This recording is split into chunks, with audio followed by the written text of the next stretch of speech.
નમસ્કાર. આજે ત્રીજા નોરતાની આપ સૌને હાર્દિક શુભકામનાઓ.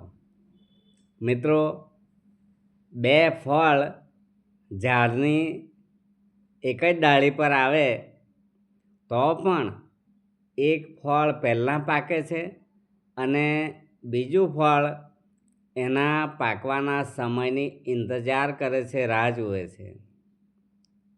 કારણ કે બધાનો સમય એકી સાથે એક સરખો આવતો નથી. સમય ક્યારેય પણ સરખો રહ્યો નથી, રહેવાનો નથી અને કોઈના જીવનમાં આવવાનો નથી, બદલાય છે. તેથી બીજાની સફળતા એટલે આપણી હાર નથી. બીજાની સફળતા જોઈએ ત્યારે આપણે એવું વિચારવાનું છે કે આપણો પણ સમય આવશે જ, પણ આપણે તે સમયે શાંતિથી, ધીરજથી, આત્મવિશ્વાસથી ભગવાન પર વિશ્વાસ રાખીએ તો જરૂર આપણો પણ સમય આવે છે. ખાલી સુગંધથી ફૂલો ના થવાય.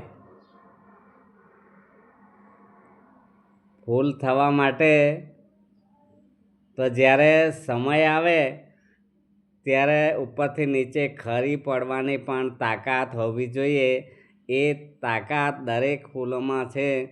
સવારે ખીલેલા હોય, હસતા હોય, પણ સાંજે મુરઝાય ને ખરી જાય છે એ એમને ખબર છે.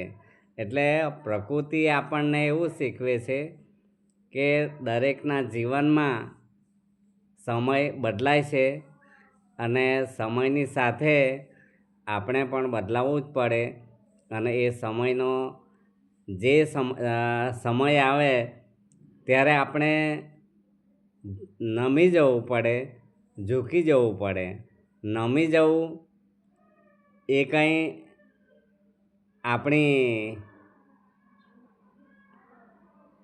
શું કહેવાય એને કમજોરી નથી. સમયનો સ્વીકાર કરવાની સમજણ છે. એટલા માટે આપણે જ્યારે પણ જિંદગીમાં ખરાબ સમય આવે ત્યારે નમી જવું પડે છે ક્યારેક, અને મોજથી જિંદગી માણવા માટે આ સ્વીકાર કરવો પડે, નમી જવું પડે, ઝૂકી જવું પડે. એ કંઈ નાનમ નથી, એ આપણી સમજણ છે. તો મિત્રો, આદ્ય શક્તિ જગદંબાના શ્રી ચરણોમાં મારી પ્રાર્થના છે કે આપણને સૌને સમયની સાથે સ્વીકાર કરીને એનો સામનો કરવાની શક્તિનો આપણને આશીર્વાદ આપે. ભોગુ પટેલના આપ સૌને જય માતાજી.